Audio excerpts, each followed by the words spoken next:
All right, today we're jumping into a really specific and pretty fascinating interpretation of Christian salvation. It's all drawn from the work of 𝗏𝗟, and it connects some ancient rituals to the New Testament in a way you might not have seen before.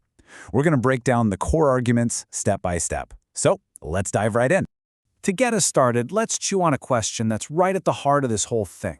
For most Christians, if you ask about salvation, their mind goes straight to the crucifixion. The cross is the focal point. But the material we're looking at today asks us to pause and consider, what if the story actually starts earlier? What if it begins in a river? This image here kind of lays out the roadmap for where we're going. We're about to unpack a theology that weaves together three big events into one single story of redemption. It starts with an ancient ritual, moves to a baptism in a river, and ends at a cross. And it all kicks off with understanding the fundamental problem this theology says we all face. So according to this framework, before you can even begin to understand the solution, you have to get your head around the problem. And it's not just about the wrong things we do, it's about a fundamental state of being. It's about an inheritance. Now, this is a really crucial distinction in his teaching. The central argument isn't just that sin is about lying or stealing or whatever. Instead, it suggests that human beings are born with a sinful nature. In other words, it's not that we become sinners when we do bad things, it's that we do bad things because we are sinners from birth, having inherited that condition from Adam. To really make this point stick, the author uses this very graphic metaphor. It suggests that our built-in nature is the source of all our sinful acts, and trying to manage it or carry it around without making a mess is basically impossible. It's a pretty stark way to frame the human condition as something that absolutely needs an outside fix. Okay, so if we're all born sinful, you might be asking, then what's the point of God's law? The 10 Commandments. Well, this teaching has a very specific answer for that. The law isn't the solution, it's the mirror. From this perspective, the law was never meant to be a ladder that people could use to climb their way up to being righteous. Not at all. Its main job is to be a diagnostic tool. It's there to hold up a perfect standard and show us just how far short we fall. To make us realize, whoa, I can't do this on my own. I need a totally different kind of salvation.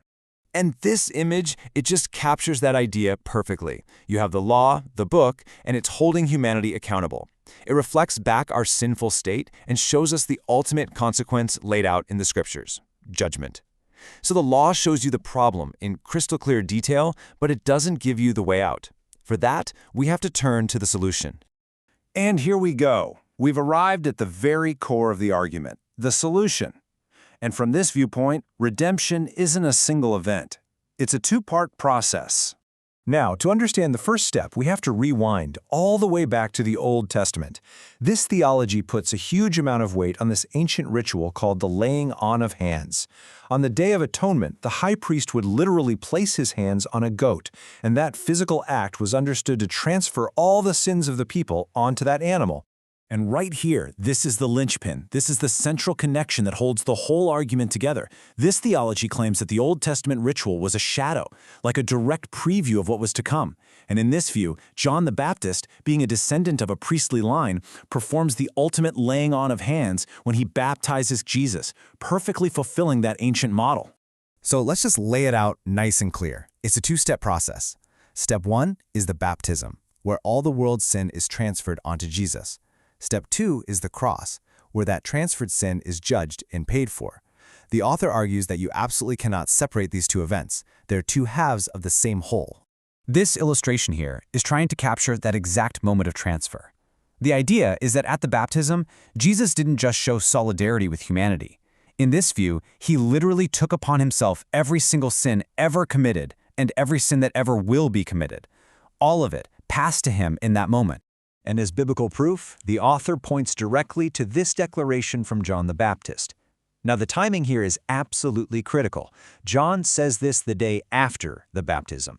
In this framework, Jesus is called the Lamb of God at this specific moment precisely because he has now taken on the world's sin, becoming the ultimate sacrifice that all the Old Testament lambs pointed to. This really clarifies the role of the cross. From this perspective, the crucifixion wasn't the moment Jesus took on our sin. It was the moment he paid the price for the sin he had already accepted in the water. The book argues that without the baptism, the crucifixion would have just been the tragic death of an innocent man, but it wouldn't have actually dealt with our sin. So what does all this mean for a believer? What's the takeaway? Well, that brings us to the final and maybe the most significant part of this theology, a salvation that is considered totally complete once for all. And here you can see a really key difference from many other Christian traditions. A common view is that believers still sin and need to ask for forgiveness for their daily actions. But this view argues something else. It says because all sins, past, present, and future, were already transferred and paid for, salvation is a completed event. The believer's status is changed permanently to righteous. And this image of rescue, it really sums up that end result. By putting faith in both the water, that's the baptism, and the blood, that's the cross, a person is, according to this teaching, completely and permanently saved from the judgment that the law first revealed. So we'll end with this question. The theology we've just walked through places this incredible weight on Jesus' baptism, framing it as the pivotal moment where sin was dealt with. It's a really powerful example of how different people can look at the exact same foundational texts and events and come away with profoundly different ideas about what it all means and what it truly takes to be saved.